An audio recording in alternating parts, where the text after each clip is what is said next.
我爱你，对不起，请原谅我，谢谢你。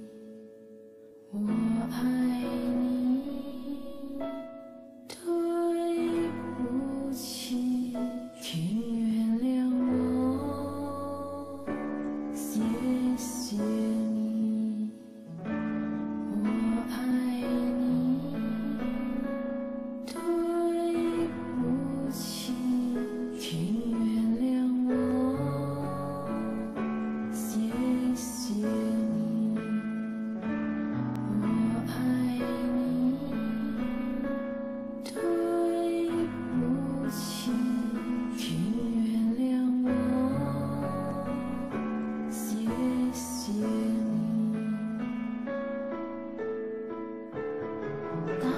我说出我爱你，对不起，请原谅我，谢谢你，心加上无限的爱，慈悲，我爱送给爸爸妈妈、兄弟姐妹、亲戚朋友，伤害我的人与被我伤害的人，请把所有的伤心、仇恨、痛苦放下，来，闭上眼睛，重新开始，做个好人，有德性的人，有感恩心的人。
Ciao. Selamat sore buat sahabat moralitas dimanapun berada. Kembali lagi dengan program dari Yayasan Pelatihan Moralitas Budi Pekerti Bangsa Indonesia. Hari ini di hari Rabu tanggal 14 Oktober ya, kita berjumpa kembali di jam 4 sampai jam 5.30 nanti. Dan kita harapkan dari seluruh sahabat moralitas bisa mengikutinya. Hari ini masih di dalam program yang bernama program live membangun kehidupan berkebijaksanaan yang kita sebut namanya keluarga moralitas. Jadi sahabat moralitas, Bapak Ibu bisa bersama keluarga bersama-sama duduk untuk meningkatkan kembali kemampuan atau pembelajaran tentang moral sehingga kita upgrade. Setelah kita upgrade, maka kita akan mulai mempraktekkannya kembali. Nah, tema kali ini adalah masih sama dengan minggu yang lalu, yaitu mempraktekkan. Nah, kita cerita praktek ya, mempraktekkan pengajaran kebijakan, kemudian menciptakan kebahagiaan masyarakat selama hidupnya. Nah, kali ini di bagian yang kedua ya. Dan tidak lupa buat sahabat moralitas, setelah mendengar boleh bertanya, karena dengan satu pertanyaan dari Bapak Ibu semua dan sahabat moralitas, kita sama-sama akan belajar lebih banyak. Kita akan mengaplikasikan secara real di kehidupan kita bersama ya. Jadi jangan segan-segan untuk bertanya langsung di kolom chat kita. Jadi boleh online di YouTube, di Facebook, dan YouTube-nya dari saya sendiri. Nah, itu bisa Facebook-nya saya sendiri, bisa online juga ya. Baik, kita lanjut dengan pembelajaran kita. Jadi buat teman-teman sekalian yang sudah menjadi orang tua nih, sebenarnya kamu mau membiarkan anakmu mengelola pola hidup yang seperti apa? Nah, ini sangat penting. Banyak orang tua tidak memberikan pola dan berpikir, nanti saja setelah dia dewasa, saya baru memberikan dia pola.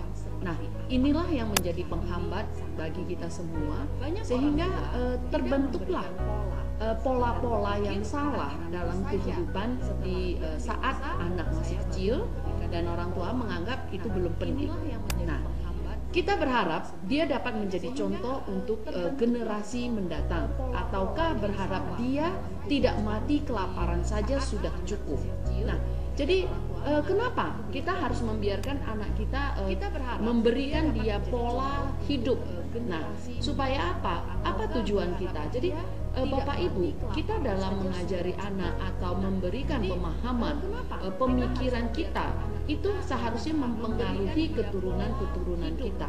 Jadi bukan hanya sekedar kita membesarkan anak cuman kasih makan, kasih kebutuhan dunia, ya sekolah, yang penting dia kemana dia punya duit gitu loh. Nah, apakah hanya cukup sampai di situ? Nah, ini harus menjadi PR kita bersama, bahwasanya hanya sekedar seperti itu saja atau ada yang lebih jauh. Mungkin dalam pemahaman Bapak Ibu planningnya sih memang mau jauh, tapi di dalam prosesnya itu tidak sejauh itu yang kita lakukan. Ternyata kita jalan di tempat. Yang kita lakukan itu hanya cuman mencari uang, kemudian memberi dia makan, memenuhi kebutuhannya, sekolahnya dan semuanya. Kita rasa itu cukup gitu. Ya udah, saya udah lakukan. Sebenarnya ada yang lebih penting, yaitu kita mengatur atau mengelola pola hidup dari anak itu seperti apa. Ya, kita lihat next step-nya. Nah, setelah kita punya tahu pemikiran, yaitu kita balik ya. Nah, minggu yang lalu kita ada membahas, yaitu kita harus percayalah bahwa nilai kehidupannya akan selamanya tetap ada dan kekal abadi jika kita menggunakan ketulusan hati dan cinta kasih untuk menjalankan kehidupan. Nah, itu minggu yang lalu kita bercerita tentang kita harus percaya, kita harus yakin dulu nih, bahwasanya kalau kita melakukan sesuatu menggunakan hati dan cinta kasih yang tulus, maka kita punya nilai. Jadi kita punya mutu ya dalam hidup itu, punya mutu dalam hidup, dan itu selamanya tetap ada dan kekal abadi. Saat kamu menutup mata, dia masih tetap berjalan. Nah, ini yang harus kita jalani. Kita boleh lihat lagi ya.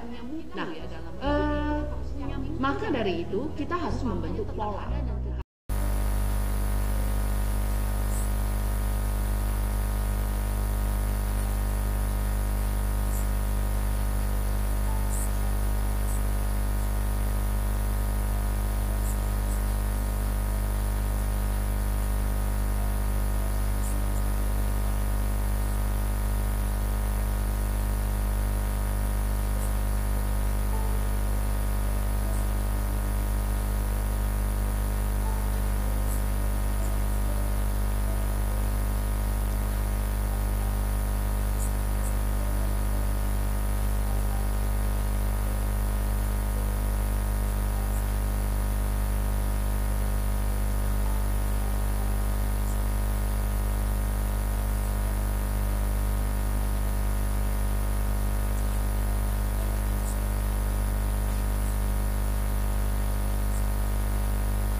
Bapak Ibu, tadi kita sudah mengatakan bahwasanya kita harus punya tekad, ya. Tekad kita harus bagaimana kita menjalankan. Nah, menjalankan itu bukan mengorbankan jiwa kita ini, kita harus berkorban seperti apa, tapi kita mulai dari mana? Mulai dari pembinaan diri. Nah, kita harus melihat ke dalam diri kita. Apa yang kurang dari di dalam diri kita. Makanya di sini dikatakan bahwasanya banyak sekali urusan yang besar atau kesuksesan yang besar itu semua dimulai dari langkah-langkah yang sangat kecil, langkah-langkah yang mungkin tidak kita rasa itu yang memicu kita, yang membawa kita menjadi sukses, menjadi besar sekarang, menjadi orang yang luhur, menjadi orang terhormat dan mempunyai usaha yang besar. Nah, semua itu tentunya dari langkah-langkah kecil. Nah, termasuk di dalam pembinaan diri. Nah, langkah kecil ini seperti apa? Itulah sifat jelek kita. Ya, kita perbaiki dulu, kita bina dulu sifat jelek di dalam diri kita, itu kita buang dan kita bina, kita ganti dengan menjadi lebih baik. Nah, jadi susunlah tangga-tangga kecil, langkah-langkah kecil itu. Jadi langkah-langkah kecil kalau tidak disiapkan, kamu mau melangkah ke langkah yang besar, nah tentunya akan susah. Jadi jangan berpikir, wah saya mau sukses, saya mau apa, ya langsung lompat aja, tidak akan bisa. Nah, jadi buat Bapak Ibu, yang harus dimulai adalah pembinaan diri. Jadi jangan cuma ngalir saja, kita tidak lakukan sesuatu, kita hanya berpikir dan berpikir, tidak lakukan, ya sama saja kita jalan di tempat. Nah, jadi buat Bapak Ibu selalu ingat, yaitu pembinaan diri yang dimulai dari langkah kecil. Binalah, langkahlah dari menggeserkan sedikit yaitu sifat-sifat jelekmu, kamu perbaiki perlahan-lahan, perbaiki sehingga kamu tidak punya sifat jelek itu. Nah, bagaimana memperbaikinya? Tentunya panduannya adalah dengan buku moralitas, yaitu buku Ticekui yang Bapak Ibu bisa mengikuti Zoom-nya, atau kita ada Zoom di setiap hari Senin sampai Jumat, itu di pagi hari, itu jam 8.30 sampai jam 9 ada Zoom membaca buku moral, yaitu buku Ticekui, ya. Jadi langkah kecil apa yang harus kita ikuti? Ikuti aja setiap bait langkah kecil yang ada di dalam buku Ticekui, maka kita akan mengintrospeksi diri kita, maka kita akan membina diri kita sendiri setiap hari. Contoh, bangunlah setiap pagi di waktu pagi. Jangan mengubah kebiasaan atau jangan mengubah pola hidupmu. Nah, mungkin pola hidup kita bangun pagi hari ini jam 5 pagi, besok karena liburan bangunnya jam 12 siang. Nah, itu berarti kita sudah tidak melakukan langkah kecil kita. Maka kita mau jadi besar, kita mau jadi naik kelas lagi, mau mendewasakan diri, itu sudah susah. Nah, banyak sekali hal itu. Jadi kita harus benar-benar melakukan pembinaan diri yang mempunyai acuannya itu adalah di buku moralitas, ya, di buku Ticekui. Jadi buat Bapak Ibu yang tidak punya bukunya, boleh kontak ke yayasan kita nanti, ya.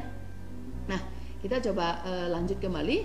Nah, setelah kita harus berjalan keluar, kemudian kita juga harus tadi mengintrospeksi pembinaan diri. Saya boleh lanjutkan. Nah, setelah dari pembinaan diri, maka di dalam sebuah buku juga, selain buku Ticekui, ada buku kesusastraan namanya buku Tashue. Itu ada sebuah pengajaran yang sangat penting, yang artinya yang dikatakan yang di atas ini adalah raja dan yang di bawah adalah rakyat jelata. Dalam melakukan segala sesuatu harus dengan dasar pembinaan diri dalam menjadi orang dan melakukan sesuatu. Jadi kita jadi manusia ini, jadi orang ini juga harus ada pembinaan diri.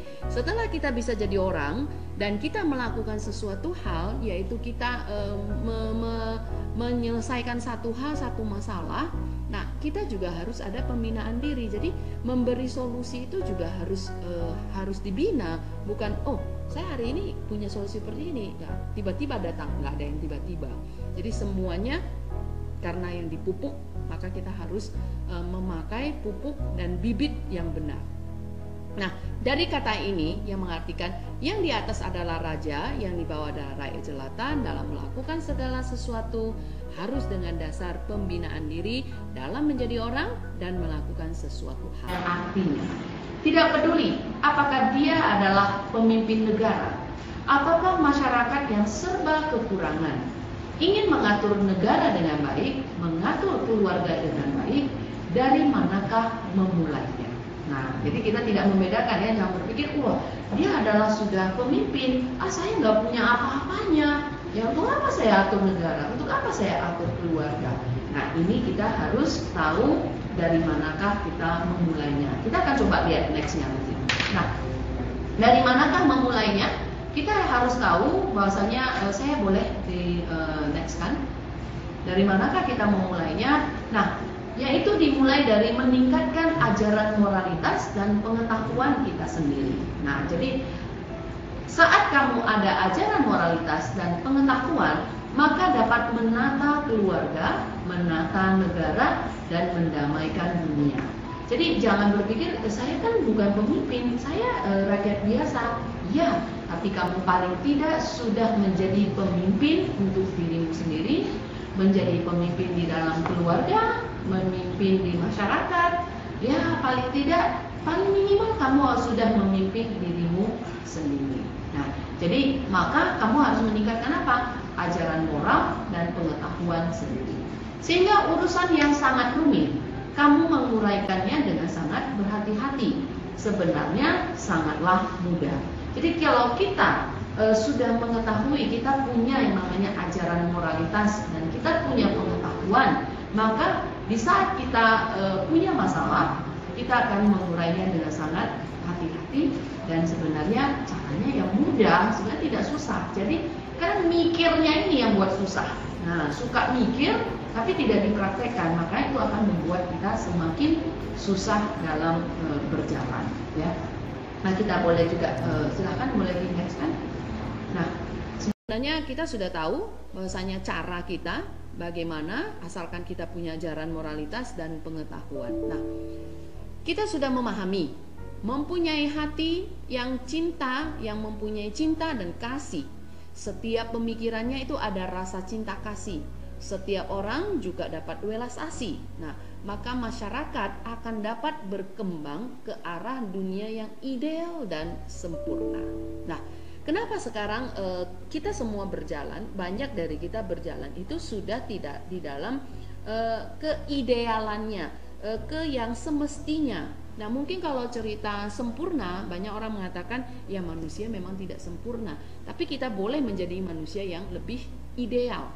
Ideal itu yaitu harus mempunyai rasa cinta dan kasih. Tapi cinta dan kasih ini bukan dalam kutip, tapi yang memang harus dikutipkan bukan kita menyebar cinta kita antara pria dan wanita, tapi bagaimana kita menjadi manusia. Nah, saya boleh balik ke ini. Nah, kita maju selangkah lagi, harus berpikir kembali. Cinta kasih seseorang itu mulai dibina dari mana? Nah, kita cerita cinta dan kasih ya. Mulai dari manakah barulah dapat menumbuhkan hati yang memiliki cinta kasih itu. Nah, kita selalu memikirkan masalah dari akar permasalahan. Kebenaran akan muncul. Nah, jadi Bapak Ibu, kita harus tahu dulu.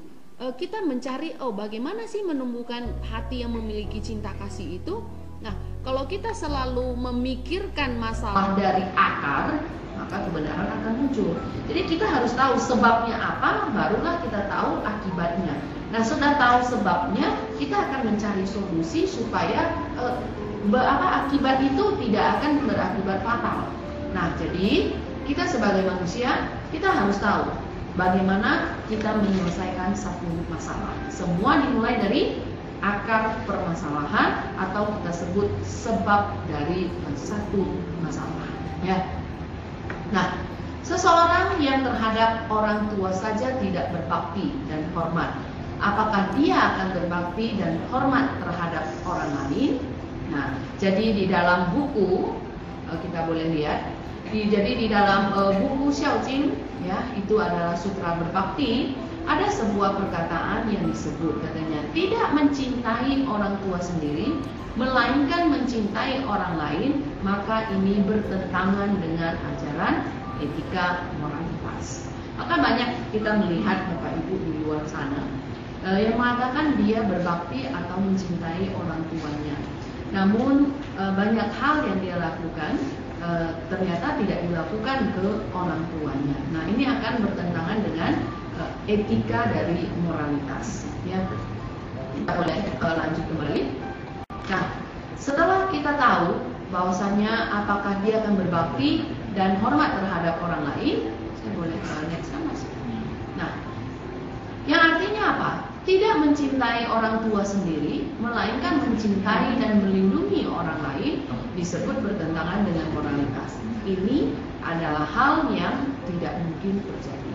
Nah, saat guru saya mengajar, juga pernah berdiskusi dengan sejumlah wanita yang belum menikah. Maka guru saya bertanya pada mereka, jika ada seorang pria yang sangat tergila-gila mengejarmu, walau sudah lama mengejar, seakan-akan merasa baru sehari saja. Nah, kita lanjut. Kamu ada permintaan apapun, dia pasti akan sepenuh hati dan tenaga membantu kamu menyelesaikannya dengan baik, dan juga asalkan ada waktu akan menemani kamu minum kopi, menemani kamu mendaki gunung dan bertamasya. Tapi apakah selama ini dia ada menemani orang tuanya minum kopi dan juga apakah ada pergi mendaki gunung? Nah, maka kita harus lihat selama 3 tahun ini kamu juga merasa dia sangat baik terhadapmu. Kemudian dia melamar kamu. Nah, pada saat ini ada seorang senior, kebetulan adalah tetangganya. Dia memberitahukan kamu pria ini tidak berbakti dan tidak hormat pada orang tuanya. Nah, apakah mau menikah dengannya? Ya, tentunya tidak mau. Namun ada beberapa wanita yang masih ada keraguan. Orang yang menyadari hal tersebut merasakan kebingungan. Jika sebagai pengamat masih bisa bimbang, saat benar-benar menghadapi masalah ini pasti akan terjerumus. Nah, itu yang dimaksud tadi berbakti. Jadi tiba-tiba ada pria yang sangat sayang denganmu, kamu minta apa aja, terus kamu minta nemani, dan ini dia mau mengikutinya, namun dia ternyata kepada orang tuanya saja dia tidak lakukan seperti itu. Ya, jadi kalau ada yang memberitahukanmu, kamu harus berpikir ulang kembali dan kamu harus benar-benar sadar, jangan ada keraguan, ya. Jadi saat benar-benar menghadapi masalah itu, kita takutnya akan terjerumus kalau kita masih ada keraguan. Nah, orang sudah memberitahukanmu, maka kamu harus melihat kembali dan mengintrospeksi kembali. Baik, karena waktu kita break sebentar, nanti kita akan kembali lagi di putaran selanjutnya. Nah, silahkan kepada yang akan lewat.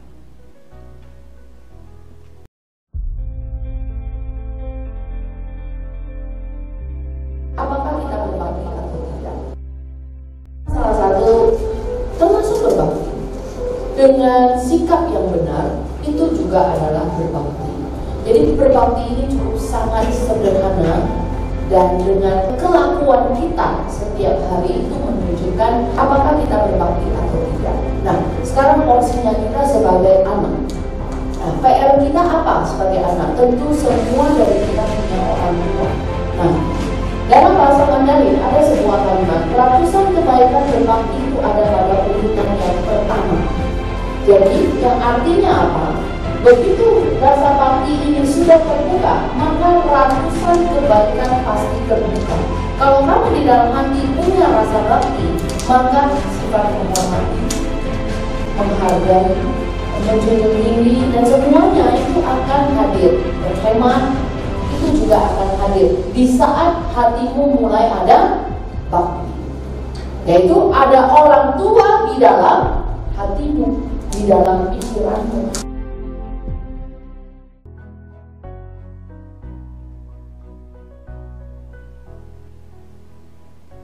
Baik, kita kembali lagi sahabat moralitas dimanapun berada.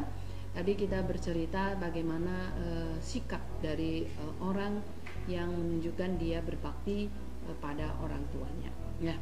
Nah, sehingga kita memang harus memahami berbakti terhadap seseorang itu sangatlah penting. Seperti video yang tadi kita lihat yang mengajarkan bagaimana mengajar anak supaya bisa berbakti. Nah, jadi ada 3 tahapan agar berbakti itu bisa tercapai. Yang pertama itu adalah dari teladan diri sendiri, ya. Diri sendiri harus menjadi contoh bagi keturunannya, bagi anaknya. Nah, diri sendiri punya contoh, punya teladan. Nah, itu syarat yang pertama agar berbakti ini bisa dijalani. Yang kedua yaitu dari guru dan orang tua saling bekerja sama, sehingga ada yang mengajarkan bakti, ada yang juga mengajarkan bagaimana menghormati guru.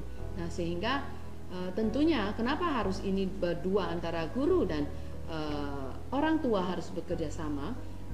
Bapak Ibu sudah pasti bahwasanya kita sebagai guru mengajarkan anak, memberitahukan anak harus berbakti pada orang tua. Nah, dan tentunya orang tua tidak akan berkata, saya mamamu, kamu harus berbakti pada saya. Itu susah dikeluarkan oleh seorang ibu atau seorang ayah untuk anak-anaknya. Ini dibantu oleh siapa? Dibantu oleh guru. Begitu juga oleh guru, bahwasanya kita sebagai guru minta murid untuk menghormati kita sangatlah susah. Tentunya harus dari mana? Dari orang tua yang memberitahukan bahwasanya dia berangkat ke sekolah, kita selalu memesankan hormati gurumu. Nah, itu 2 tahapan yang agar berbakti ini bisa dipraktekkan. Nah, yang ketiga adalah suami dan istri. Suami istri harus saling menopang, harus saling mentiap, ya, menaikkan mutu dari ayah dan ibu. Jadi tidak menjelekkan suami di depan anak dan tidak menjelekkan istri di depan anak, tapi bahkan berani mengatakan bahwasanya kepada anak, mungkin si ayah akan berkata kepada anak bahwasanya anakku, kamu tidak berbakti pada ayah tidak masalah, tapi kamu harus berbakti pada ibumu karena ibumu begini, begini dan begini. Nah, kepada seorang istri juga sama. Kita berkata, anakku, kamu tidak berbakti pada mama tidak masalah, tapi harus pada papa karena papamu begini, begini dan begini. Nah, inilah cara kita agar berbakti, ajaran berbakti ini bisa efektif di dalam keluarga, sehingga saling mentiap, tidak boleh menjelekkan.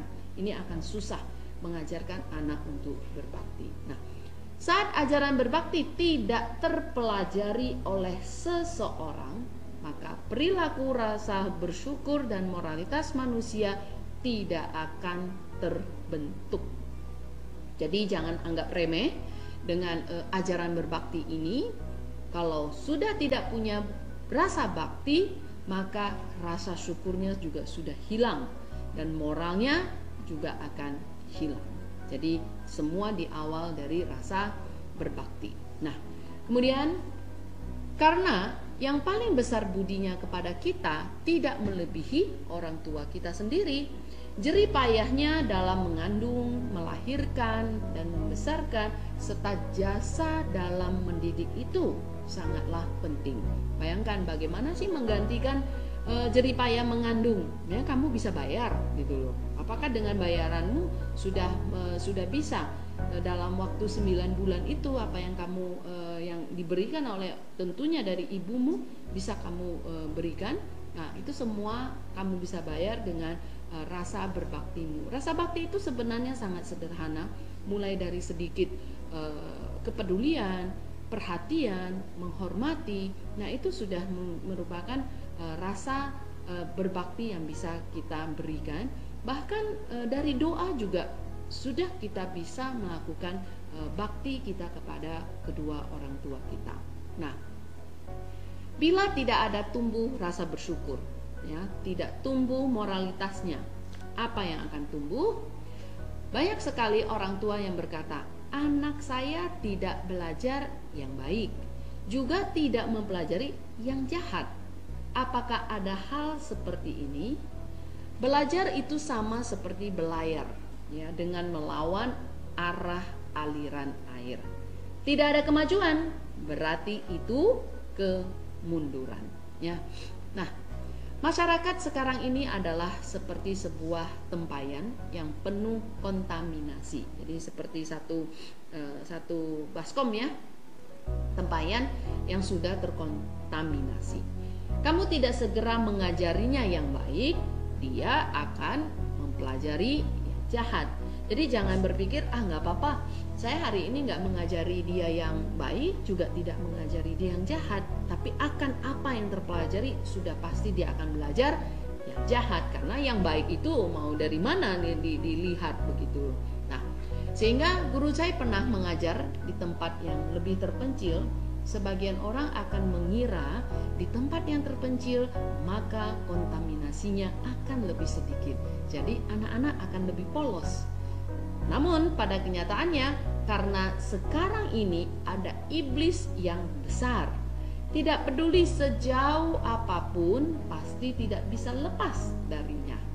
Bahkan kamu tinggal di atas gunung, dia juga akan mengikuti dan memberikan pemahaman yang tidak benar kepada kamu.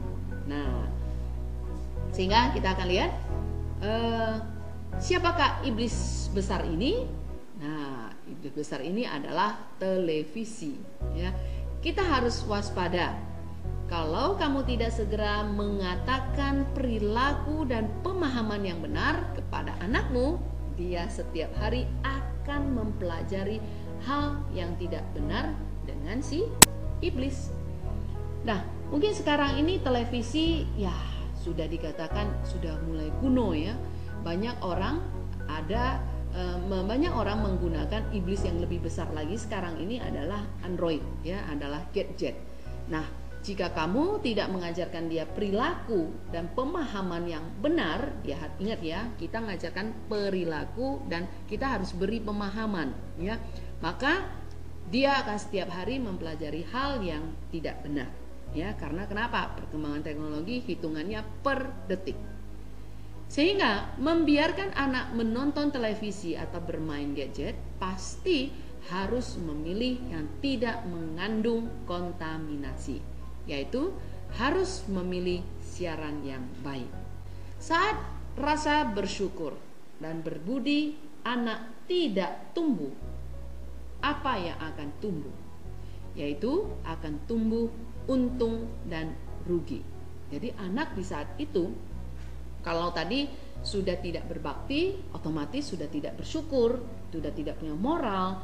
Nah, kalau sudah saatnya tidak punya rasa syukur, tidak ada berbudi, apa yang akan untung? Apa yang akan tumbuh? Dia akan cerita yang namanya untung dan rugi. Kamu dapat berapa? Aku rugi nih kalau begini. Aku kerjakan ini, dapatnya cuma segini, nggak jadi gitu loh.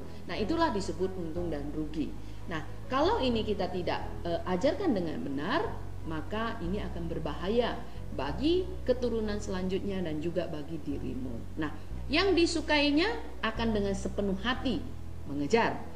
Tidak disukainya kemungkinan akan bertengkar dan memusuhinya.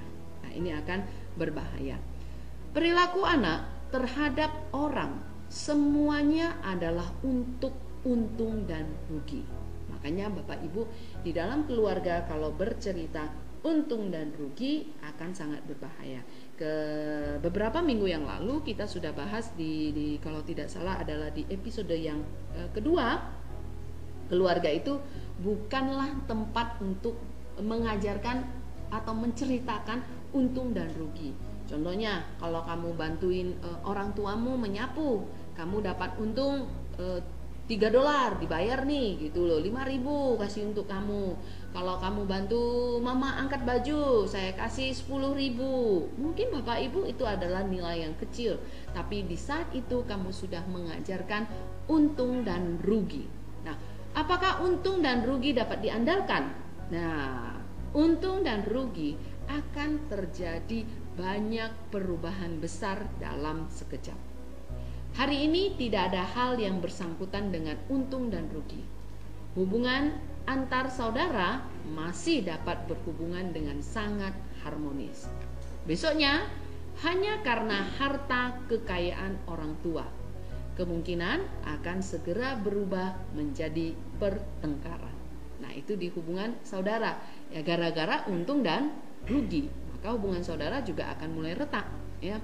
Nah, mengapa pria ini selama 3 tahun dapat begitu sekuat hati dan tenaga rela memberi kepada wanita ini? Di manakah alasannya? Nah, ada keuntungan yang ingin didapatkan. Sekarang ini para pria melihat wanita yang cantik akan berkorban padanya tanpa pamrih. Nah, sehingga saat tengah malam wanita ini merasa lapar, menelepon kepadanya, dia bergegas pergi dan membelikan sup wijen hitam panas atau pasta almond untuknya. Motivasi di balik ini adalah apa? Keuntungan pribadi. Saat kamu menikah dengannya, nah selama 3 tahun juga telah membantunya melahirkan seorang anak yang putih, mungkin gemuk, tetapi melahirkan anak sangatlah bersusah payah, sehingga di wajahnya tumbuh beberapa kerutan, tidak semuda dan secantik dulu lagi. Nah, apakah pria ini bekerja di luar, melihat seseorang yang lebih muda dan berparas cantik, maka keuntungan berubah menjadi apa? Menjadi kerugian. Dan karena dia berpikir lagi untuk mengejar wanita muda itu, maka keuntungan berubah menjadi kerugian. Nah, saat pernikahannya juga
seumur hidupnya. Maka persentase perceraian juga dapat mempengaruhi satu masalah yang parah di dalam masyarakat, yaitu persentase kejahatan. Nah, guru saya pernah bertanya kepada seorang kepala penjara. Dia mengatakan di dalam penjara 6 atau 70% orang semuanya berasal dari keluarga yang tidak sehat. Nah, kenapa? Karena keluarga yang tidak sehat, sejak kecil anak tidak memiliki pendidikan keluarga yang baik, sehingga dasar kehidupannya tidak tertanam baik, yaitu akarnya itu loh. Jadi akarnya aja sudah tidak baik, pemandangan yang dilihatnya sudah tidak baik, maka sudah mengena ke luka hati anak, maka tiba di sekolah dan masyarakat begitu bertemu dengan jodoh yang tidak baik, segera akar kebaikannya itu terpengaruh, juga ikut tercabut. Nah, dan dengan sangat mudah dibawa oleh teman yang tidak baik menjadi jahat. Nah, jadi banyak Bapak Ibu dari kita semua mengatakan, kenapa ya jadi keluarga tidak sehat itu sehingga anak tidak mendapatkan pendidikan. Nah, ternyata pengaruhnya sangat banyak. Ya, pengaruhnya tiba di sekolah, ke masyarakat, sehingga tidak bertemu jodoh yang baik, maka semua sifat dasar manusianya semua terjaput, semuanya sudah kotor gara-gara ya akarnya tidak kuat. Nah, jadi saat persentase kejahatan masyarakat semakin lama semakin tinggi, maka teman-teman sekalian, walaupun kamu sangat punya dan beruang dan berkedudukan di masyarakat, apakah kamu ada perasaan aman? Nah, mungkin sekarang Bapak Ibu di dunianya kita, bahwasanya zamannya sekarang ini barang-barang yang tidak bergerak, atau bahkan barang yang bergerak saja sudah gampang diambil oleh orang. Kalau dulu Bapak Ibu, kita tidak pernah mendengar barang yang sedang berjalan itu bisa diambil orang. Namun sekarang sudah banyak sekali. Nah, apakah kamu ada perasaan aman? Tentunya sudah tidak ada. Nah, di seluruh dunia sekarang ini sungguh sangat sedikit orang yang mempunyai perasaan aman. Seperti saat guru saya pergi ke Haikou, bagaimana guru membawa tas punggungnya. Pasti memikul tasnya di depan dan harus diletakkan di dekat depan perut. Bila tidak, akan sangat takut taruh di belakang, ada orang yang menjamret tas punggungnya. Nah, Bapak Ibu, hampir merasakan ketidakamanan gitu loh. Jadi gimana rasanya, bagaimana kita sekarang yang hidup saja merasa tidak aman, bagaimana dengan next generation kamu? Begitu dia melangkah keluar, wow, kejahatan selalu ada di depan mata. Nah, inilah kita harus cari sebabnya mengapa persentase kejahatan itu semakin meningkat. Semua diawali oleh kasus perceraian, karena dari kasus perceraian atau keluarga yang tidak harmonis, keluarga yang tidak baik mempengaruhi mental dari anak. Nah, sekarang ini munculnya keamanan masyarakat yang tidak bagus adalah sebuah akibat. Maka kita Bapak Ibu, teman-teman sekalian, sahabat moralitas dimanapun berada, di manakah penyebabnya? Yaitu tidak ada kestabilan keluarga. Selanjutnya, manusia sejak kecil tidak ada diajarkan ajaran berbakti. Tidak ada diajarkan pengajaran tentang filosofi hidup luhur atau kita sebut moralitas. Nah, bagaimana kalau itu tidak ada? Kita lihat, pernikahan hari ini tidak harmonis. Di manakah sumbernya? Sumbernya adalah di saat kecil tidak diajarkan ajaran berbakti. Kita memahami bagian ini, maka harus semakin menjunjung tinggi pengajaran berbakti dan pengajaran filosofi hidup luhur. Kalau kita hari ini sudah tahu, ya. Daripada kita seringkali mengeluh dengan keamanan masyarakat yang tidak tentram, lebih baik mulai sekarang dilakukan dari diri kita sendiri. Diri kita sendiri, ayo lakukan berbakti dan kita mengajarkan berbakti. Selanjutnya, melihat orang lain juga harus bersamaan waktu mendidik mereka untuk berbakti kepada orang tuanya. Jadi kalau punya jodoh, kenal dengan teman atau siapa, atau tetangga, kalau bisa bercerita tentang berbakti, ya kamu boleh mengajarkan, boleh memberitahukannya. Kita harus dengan sepenuh hati dan tenaga menyebarluaskan pemahaman yang penting dan benar ini. Banyak orang merasa anak saya baik-baik saja, anak saya nggak masalah. Nah, kita harus melihat seperti apa mengajarkan berbakti itu. Nah, dalam buku Sutra Bakti Xiaojing ya juga menunjukkan sebuah kalimat yang penting. Katanya, berbakti adalah akar dari moralitas atau budi pekerti. Pendidikan itu harus dimulai dari mana? Dari ajaran berbakti. Nah, jadi kita harus tahu bahwasanya berbakti itu akarnya, itu sebabnya, ya. Jadi kalau kita hari ini mau mendidik, ya kita dari rumah itu jangan menunggu sampai nanti aja di sekolah diajarin ajaran berbakti. Seharusnya Bapak Ibu mendidik. Pendidikan itu pertama itu harus di dalam keluarga. Sebelum anak atau kita melangkah keluar, kita sudah harus tahu pendidikan itu dimulai dari keluarga. Dari siapa? Dari orang tua. Orang tua dari mana? Orang tua ya orang tua yang melahirkan anak ya ibunya yang selalu bersama dengan anaknya. Maka kita harus tahu bagaimana kita memulai didikan. Ya, semua dimulai dari ajaran berbakti.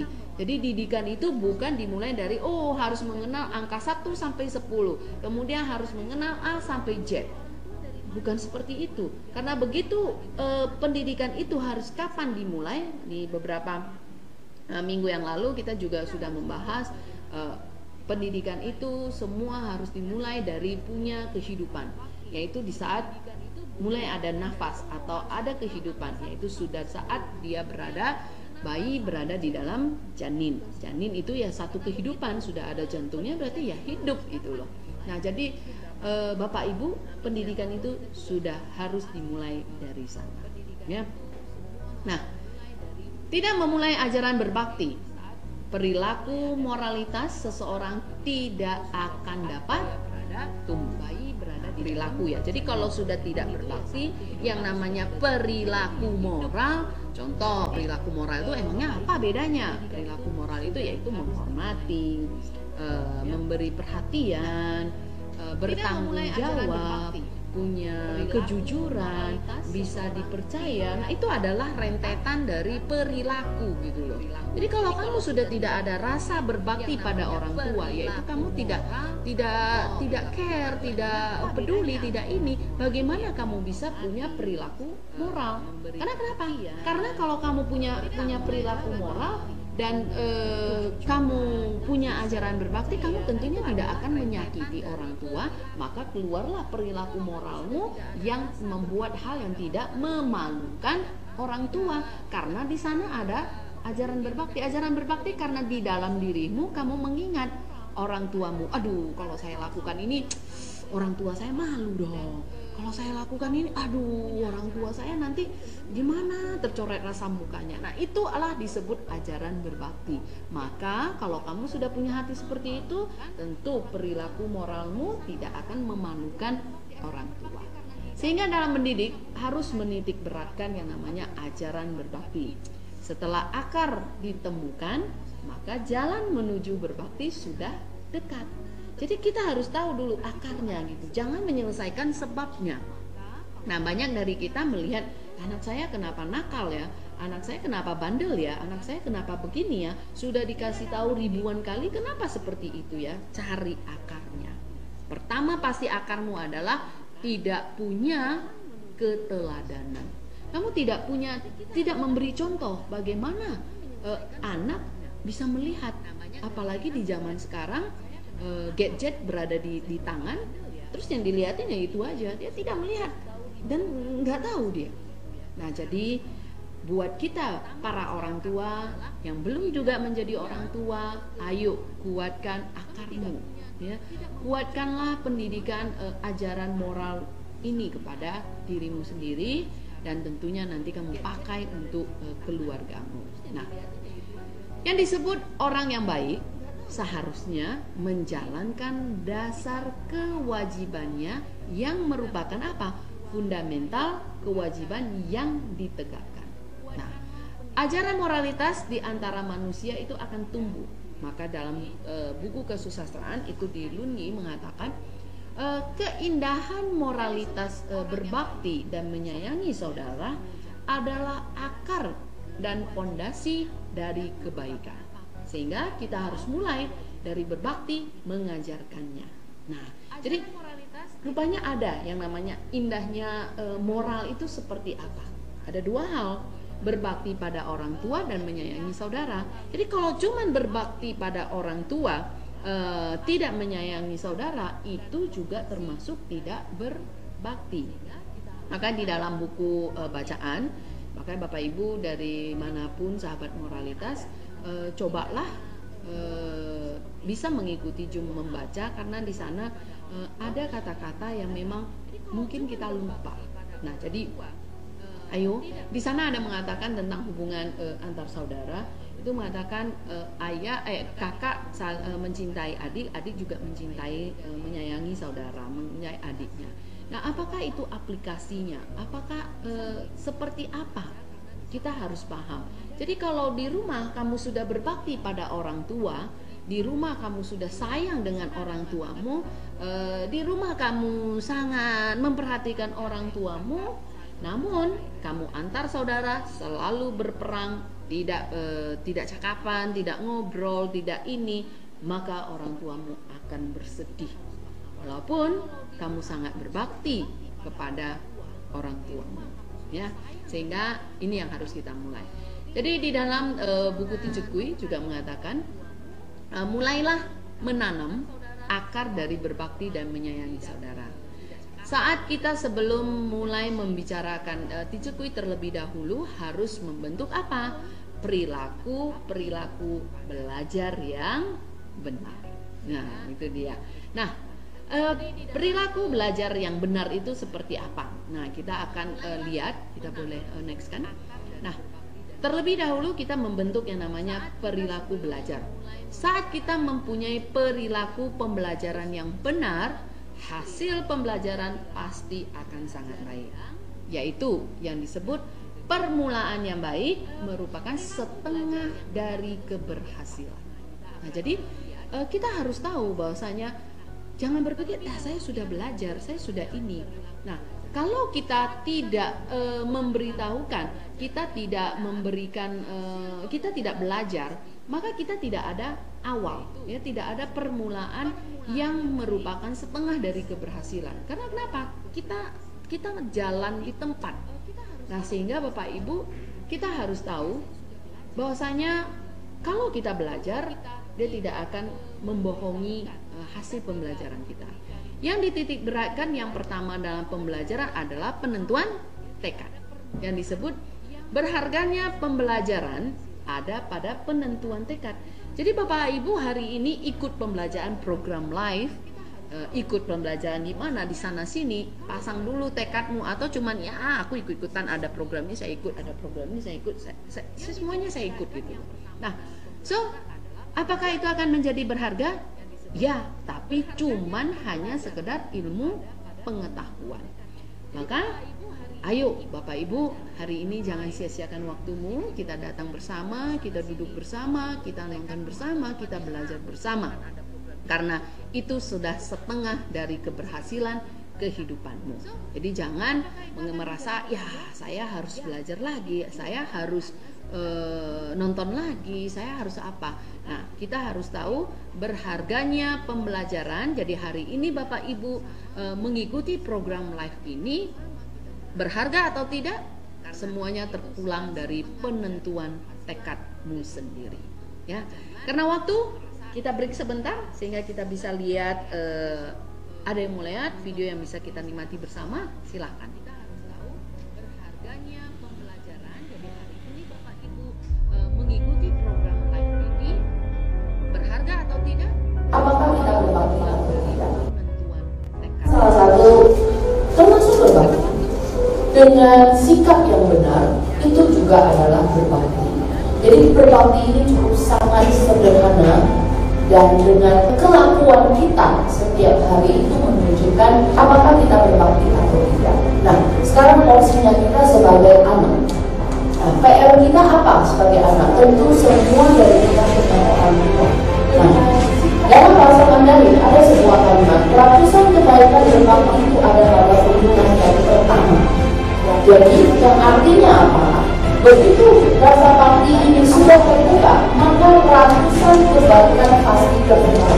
Kalau kamu di dalam hati punya rasa bakti, maka sesuatu yang menghargai dan maksudnya ini dan semuanya akan hadir. Memang itu juga akan hadir di saat hati kamu mulai ada begitu rasa bakti, yaitu ada orang tua di dalam kebaikan pasti di dalam. Kalau kamu di dalam hati punya rasa bakti, maka sesuatu yang menghargai dan maksudnya ini dan semuanya akan hadir. Memang itu juga akan hadir di saat hati kamu mulai ada begitu rasa bakti, yaitu ada orang tua di dalam kebaikan pasti di dalam. Kalau kamu di dalam hati punya rasa bakti, maka sesuatu yang menghargai dan maksudnya ini dan semuanya akan hadir. Memang itu juga akan hadir. Baik, sahabat moralitas, kita kembali lagi di pembelajaran, namun sudah di ujung waktu. Tentunya kita harus sebentar lagi akan berpisah. Jika Bapak Ibu masih punya pertanyaan, masih punya ganjalan di dalam hati, ayolah silahkan bertanya, silahkan memberikan komentarmu, apa yang mengganjal di dalam hati hatimu, ya.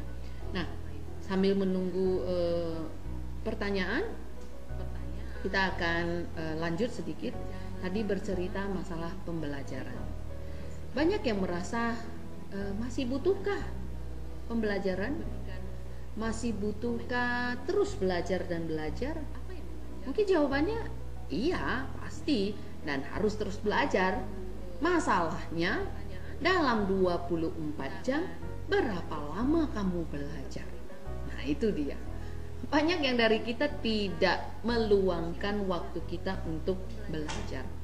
Banyak yang nyambil gitu loh, sambil ini, sambil itu, sambil ini gitu loh. Nah, jadi maka kita susah punya kemajuan. Kita susah mendapatkan peningkatan diri. Kita susah mendewasakan diri kita sendiri. Maka kalau mau berharga pembelajaranmu, maka kamu harus tentukan yang namanya tekad, ya. Mungkin kita sudah boleh melihat kalau memang ada pertanyaan. Kita sampai di sini berbicara masalah tentang berharganya pembelajaran itu ada pada penentuan tekad. Ya, boleh, silahkan langsung. Nah, pertanyaan di sini menanyakan bahwasanya gimana ya cara mempraktekkan pengajaran kebijakan dalam masyarakat. Nah, gimana mempraktekkannya? Tentunya kamu harus punya pertama, kamu harus jadi teladan. Biarkanlah orang melihat perubahanmu. Biarkanlah orang melihat apa yang kamu lakukan. Biarlah orang melihat peningkatan kedewasaanmu. Maka di saat itulah kamu mulai mempraktekkan pengajaran kebijakan ke dalam masyarakat. Karena tanpa ada kamu praktek dalam dirimu sendiri, kamu cuma mengambil teori yang kamu pelajari dan akhirnya kamu kamu beritahukan kepada orang lain. Ini sama dengan kita adalah mentransferkan ilmu pengetahuan kepada orang lain. Sementara Bapak Ibu, moral ini adalah bercerita tentang praktek. Praktek itu adalah satu bukti bahwasanya moral bisa kita lakukan. Moral itu memang hidup dalam kehidupan masyarakat. Nah, jadi pertanyaannya, bagaimana cara mempraktekkan pengajaran kebijakan dalam masyarakat? Sangat gampang. Kamu sendiri tolong menjadi teladan. Kamu sendiri ya praktekkan. Dan orang akan bertanya kepadamu. Ini adalah cara yang paling jitu yang bisa kamu lakukan, ya. Mungkin masih satu pertanyaan ini masih adakah? Nah, kedua adalah hal apa yang akan dilakukan dalam mempertahankan keluarga jika salah satunya menikah karena alasan harta atau fisik, lalu menyesal di kemudian hari karena sudah tidak sesuai keinginan lagi. Bapak Ibu, bagaimana mempertahankan? Ya, di restart ulang seperti komputer, seperti laptop, ya, diinstal ulanglah visi dan misi di saat berkeluarga. Karena kenapa? Kalau di saat visi dan misimu di awal adalah bercerita tentang harta dan fisik, maka memang sangat menyedihkan. Karena harta roda bisa berputar, fisik waktu terus berlalu. Kamu akan menjadi tua, ya tidak cantik lagi. Dan harta, ya kalau kamu bisa menabung, mungkin hartamu ada. Tapi karena sesuatu hal mungkin harta habis semuanya. Nah, maka disinilah diuji yang namanya cinta dan kasih itu seperti apa antara suami dan istri. Jadi hal apa yang akan dilakukan dalam mempertahankan keluarga jika sudah terjadi seperti ini? Ayo di restart ulang, duduk bersama dengan kepala yang dingin, membahas bersama apa visi dan misi yang sebenarnya. Dan ingat, kalau sudah punya anak, kasihanilah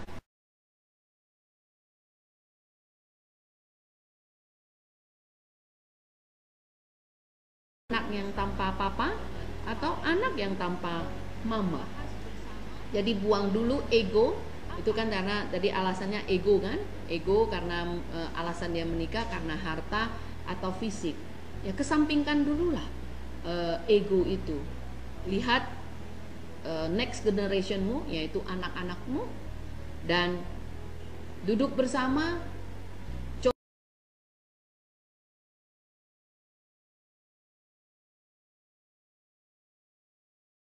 Yang di atas tidak akan menguji kita jika kita diberi masalah. Tentu kita akan diberi cara atau solusi untuk menyelesaikan satu masalah. Kenapa kita tidak dapat solusinya? Karena kamu tidak peka, karena kamu tidak sadar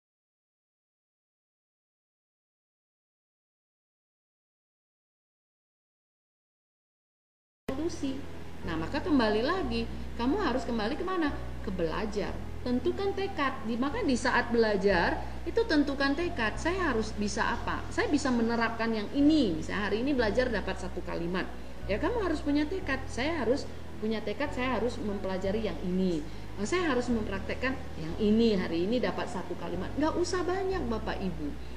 Apa yang kamu dengar hari ini kamu cuman capture, ya screenshot satu aja. Itu sudah luar biasa. Dan itu kamu praktekkan dan itu kamu lakukan. Ya itu sudah adalah hal yang luar biasa.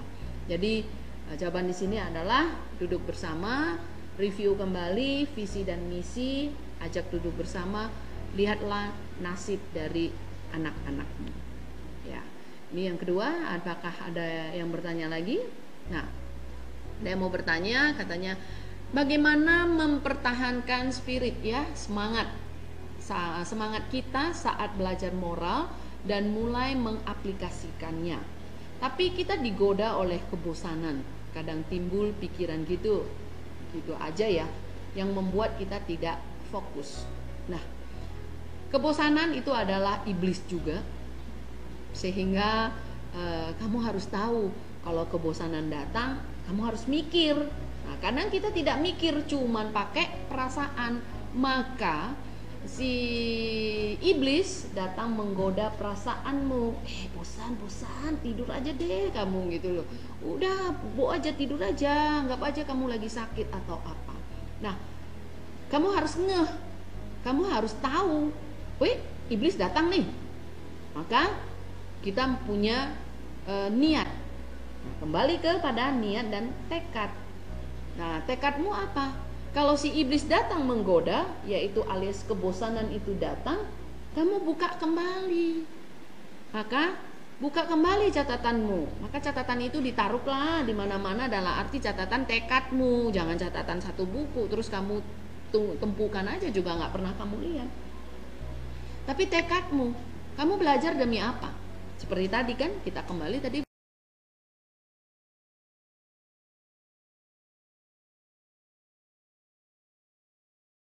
Tekad, maka si iblis datang menggoda, ya kamu bosan sehingga kamu tidak pernah fokus di dalam belajar.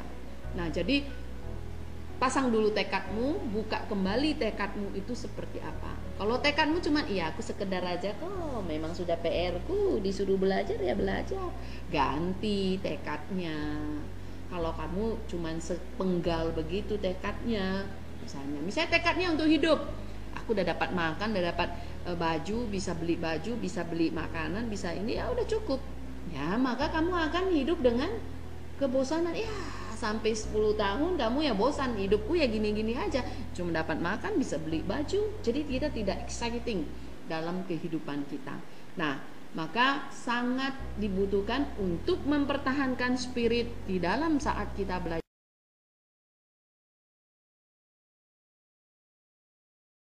Jauh. Sehingga ada yang menggodamu, lihat kembali tekad. Nah, jadi pasang tekad yang tinggi, ya, pasang tekad yang tinggi. Tujuanmu mau ngapain? Belajar atau cuma sekedar dalam belajar, ya. Jangan pernah ada bosan. Kalau ada bosan, itu artinya kamu tidak memakai kesungguhan hati. Karena kesungguhan hatimu tidak ada, maka ketulusan hatimu tidak ada, sehingga yang kamu lakukan mungkin tekadmu hanya sekedar aku hari ini ya dengar-dengar aja lah, tiap hari juga kayak gitu, yang diulang juga ini bahasanya ya begitu. Karena kamu tidak pernah pasang tekad, maka kamu tidak ada spirit. Ya, jadi gampang sekali tingkatkan spirit, pasang tekad. Aku mau jadi lebih baik, mungkin. Aku mau jadi menjadi lebih dewasa, atau makin tinggi spiritmu, makin tinggi tekadmu. Aku mau jadi malaikat nih. Saya mau jadi orang bijak luhur. Tentu kamu akan diseret ke sana. Cuman mikir aja, nanti dikembalikan oleh alam semesta ini. Ya kamu bisa menjadi orang bijak luhur. Jadi di dalam buku Ticekui bacaan itu ada bait terakhir, katanya jangan menganggap remeh dirimu sendiri. Menjadi orang bijak suci itu ya perlu latihan. Nggak bisa celing pakai kayu begini celing ya nggak bisa. Semua itu butuh latihan dari mulai belajar pasang tekad. Ya, makanya pasang tekad menjauh, mau jadi orang bijak suci nih. Kan jauh sekali. Maka kita akan mengejar terus. Saya kayaknya belum nyampe nih. Belum seperempat jalan, belum setengah jalan, seperempat jam belum nyampe. Mulai satu langkah aja belum. Maka itu akan menjadi spirit kamu, semangat kamu ya. Semangat kamu untuk terus belajar dan belajar, ya. Oke, itu dia. Apakah masih ada yang bertanya? Nah, suami istri sudah bercerai, tetapi perceraiannya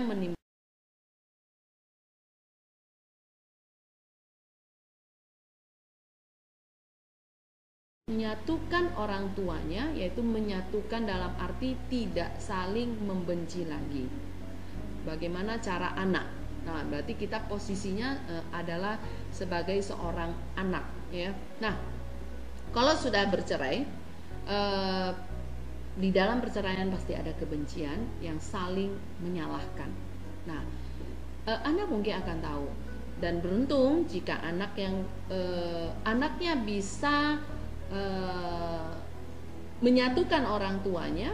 Nah, itu sangat luar biasa. Menyatukan di sini katanya dalam arti saling membenci. Nah, untuk kamu sebagai anak, untuk menasehati orang tuamu, nah seharusnya anak ini harus punya kebijaksanaan, punya pandangan yang benar, agar dia sendiri punya cara untuk melatih orang tuanya, ya salah satunya untuk tidak saling membenci, ya. Nah, mungkin dengan cara apa? Anak kalau sudah tahu pendidikan moral, ya kita bisa dengan cara meminta orang tua kita mendoakan mungkin suaminya, mendoakan istrinya, mendoakan papa dan mamanya. Mungkin anak yang bicara nih, mama, ayo kita doa hari ini, kita bisa mendoakan papa biar dia bahagia. Dia sudah menentukan pasangannya yang di luar, bukan mama. Biarlah dia bahagia, biarlah dia bisa menemukan apa yang dia inginkan. Nah, hari ini kita bisa memberkatinya, kita bisa mendoakannya. Nah, itu anak yang sungguh punya kebijaksanaan, mengajak orang tuanya untuk melepaskan yang namanya kebencian.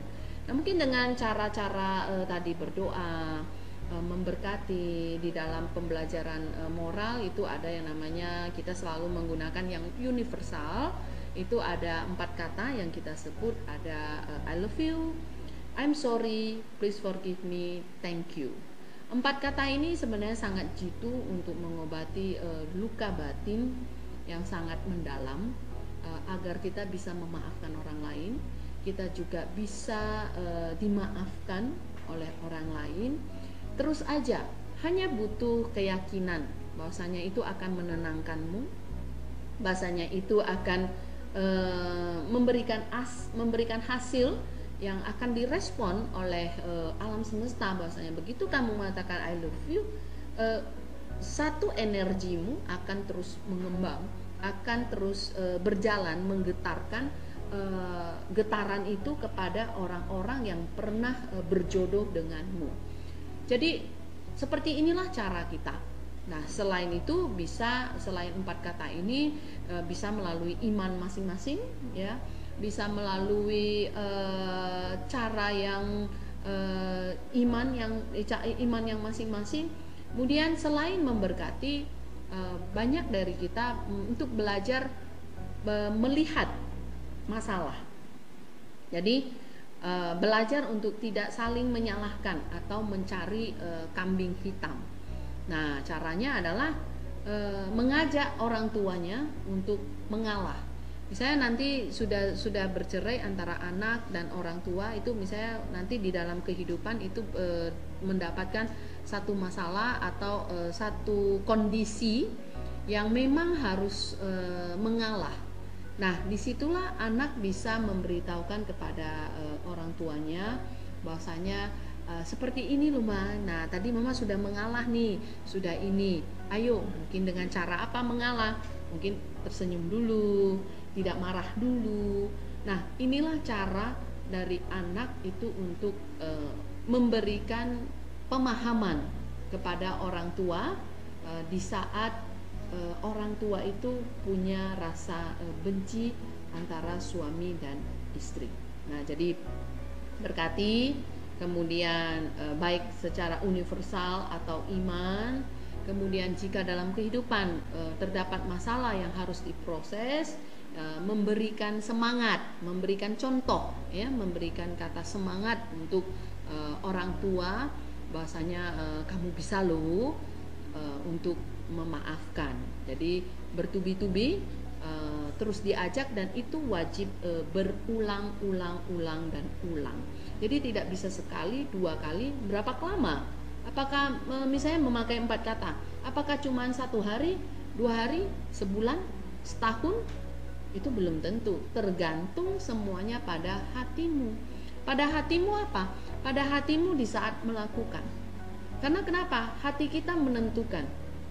Ada yang melakukan memberkati seperti ini pakai hati saat jangankan 1 hari, begitu tulis aja sudah jadi gitu. Sudah mendapatkan ketenangannya. Nah, makin ditulis juga mendapatkan manfaatnya. Tapi kalau kita sambil menulis sambil marah, tapi seharusnya nggak bisa. Begitu kamu menulis I love you, maafkan saya, mungkin please forgive me, I'm sorry, kita akan mulai cool down. Tidak akan lahir yang namanya benci, itu tidak bisa lahir lagi, apalagi sudah berterima kasih. Nggak, jadi sambil nulis atau sambil ucapkan itu nggak bisa greget lagi, nggak bisa aku benci. Yang dibaca, yang ditulis itu adalah maafkan aku, terima kasih, itu terus. Jadi inilah yang akan membasmi kebencian itu sendiri gitu loh. Nah, maka kebencian itu jangan dipakai perasaan, tapi dipikir.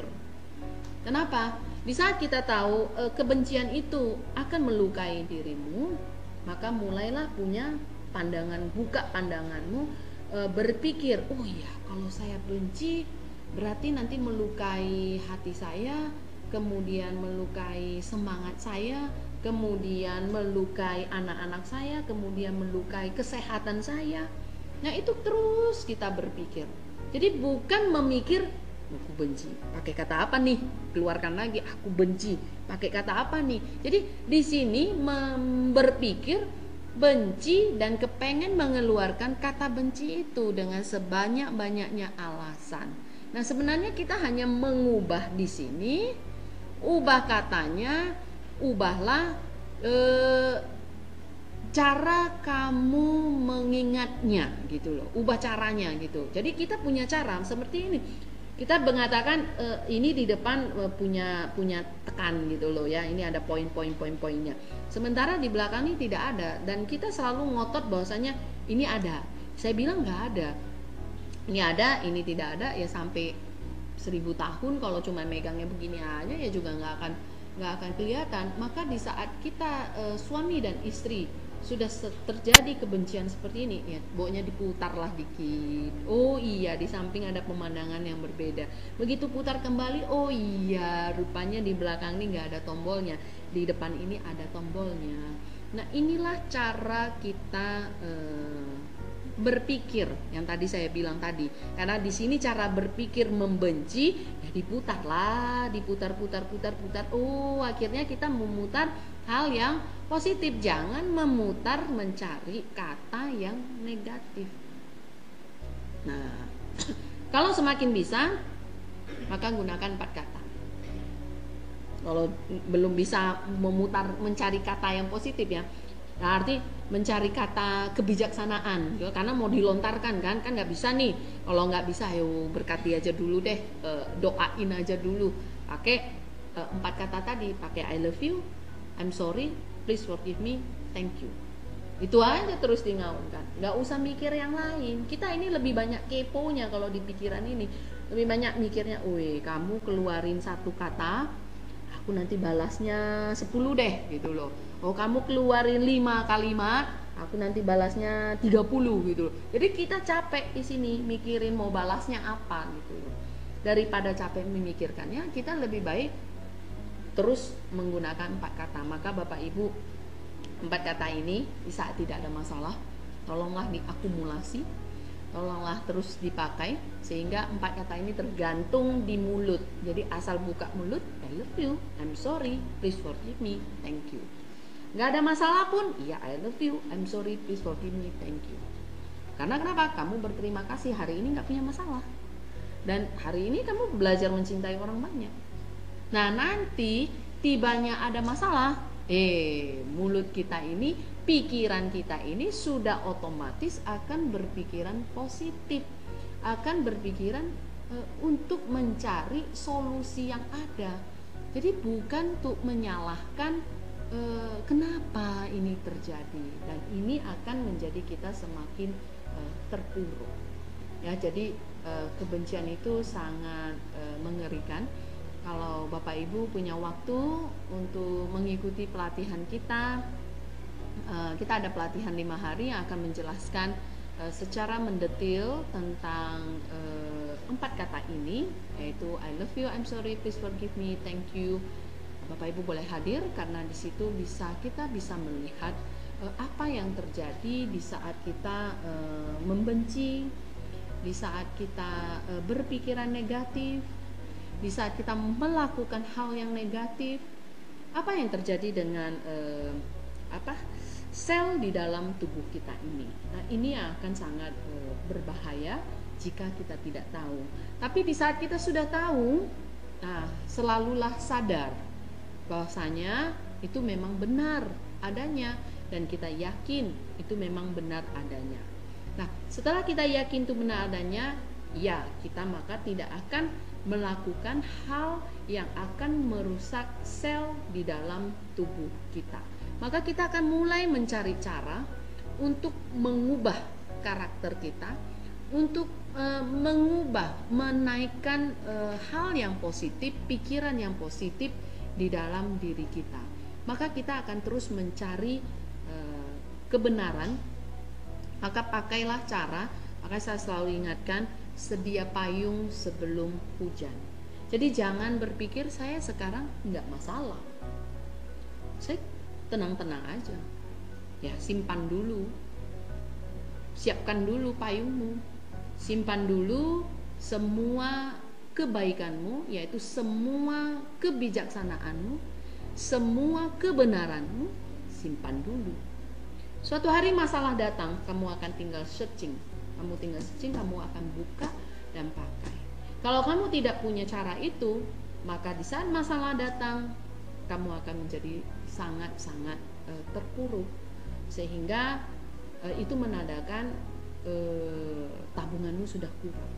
Namun kalau kamu sudah menjadikan itu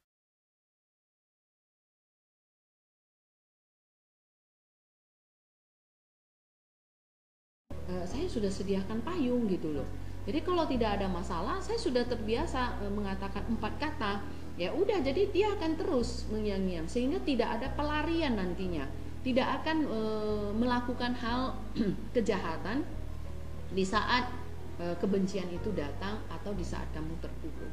Jadi inilah cara kita mengakumulasi, yang selalu saya ingatkan, sedia payung sebelum hujan, agar kondisi tabungan kebajikanmu terakumulasi dan kamu terpupuk kebiasaan-kebiasaan yang akan membawamu ke hal-hal yang positif. Jadi kamu tidak mencari hal yang negatif, mungkin disakiti, akhirnya kamu bisa ke arah yang negatif. Nah, itu tidak akan terjadi karena dalam sehari-hari kamu sudah mempersiapkan semuanya itu. Baik, karena waktu juga, karena pertanyaan yang terakhir juga, kita akan berpisah dan minggu depan kita akan jumpa kembali. Namun sedikit mengingatkan untuk kita semua, akumulasilah kebiasaanmu, kebiasaan kebaikanmu menjadi kebiasaan, akhirnya menjadi sifatmu, menjadi sikapmu, akhirnya menjadi nasibmu. Semua itu dimulai dari mana? Pikiran. Jadi sedia payung, tadi saya katakan sedia payung sebelum hujan, akumulasi terus karena tidak ada yang tiba-tiba. Karena suatu hari kamu butuh data tersebut, kamu butuh searching, kamu butuh mempersiapkan diri, mungkin nanti sampai menutup mata. Ya, jadi persiapkan diri, dan tentunya dari pembelajaran dan pembelajaran tentukan tekadmu yang kuat.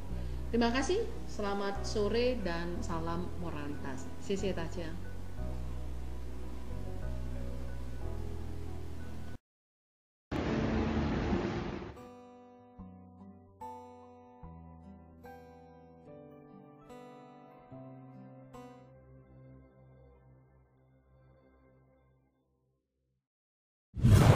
Program Live Membangun Kehidupan Berkebijaksanaan, Yayasan Pelatihan Moralitas Budi Pekerti Bangsa Indonesia.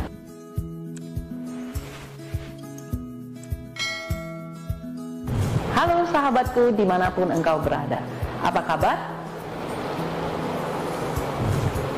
Sudah lama tidak bertemu ya? Pasti rindu ingin belajar dan bersama berbagi kembali. Tapi karena masih situasi pandemi, harus tetap di rumah ya. Masa pandemi membuat kita terjebak dalam situasi yang membingungkan. Ingin melakukan banyak hal, tapi dibatasi oleh keadaan yang mengharuskan untuk tetap di rumah dan mengurangi aktivitas di luar. Nah, kali ini Yayasan Pelatihan Moralitas Budi Pekerti Bangsa Indonesia akan menemani kita semua di rumah dengan sebuah program yang menarik, bertemu secara online dalam program Live Membangun Kehidupan Berkebijaksanaan. Ayo, lepaskan kepenatanmu, kekhawatiranmu, kesusahanmu, rehat sejenak. Luangkan waktumu dengan terus mengikuti program Live Membangun Kehidupan Berkebijaksanaan. Apa saja programnya? 1. Oasis, obrolan asik, santai, ilmu, sehat, moralitas. 2. Keluarga moralitas. Apa itu oasis? Obrolan asik, santai, ilmu sehat, moralitas. Kita akan berbincang-bincang dengan santai dan asik tentang proses kehidupan manusia yang bermoral. Bagaimana memproseskannya hingga menjadi pengalaman hidup yang lebih bahagia dan bijaksana.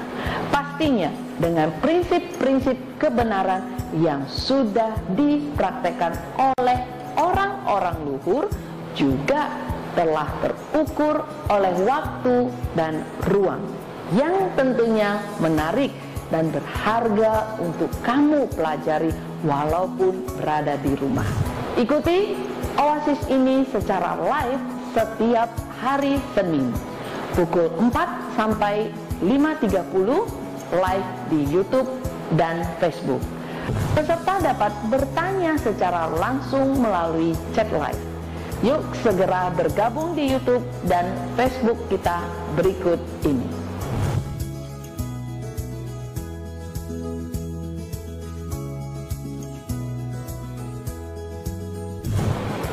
Keluarga moralitas. Keluarga adalah tempat pertama kita untuk berbagi tentang nilai-nilai kehidupan dan mempraktekkannya di dalam kehidupan sehari-hari bersama keluarga. Kali ini bersama keluarga moralitas kita akan berbagi seputar pembelajaran moralitas secara real dan detail agar mendapatkan keluarga yang bahagia dan memiliki kebijaksanaan. Nikmati tayangannya secara langsung dari kantormu, rumahmu, tentunya bersama keluarga. Ikuti secara live setiap hari Rabu pukul 4 sampai 5.30 live di YouTube dan Facebook. Peserta dapat memberikan pertanyaan secara langsung melalui chat live. Mari bergabung di YouTube dan Facebook kita berikut ini.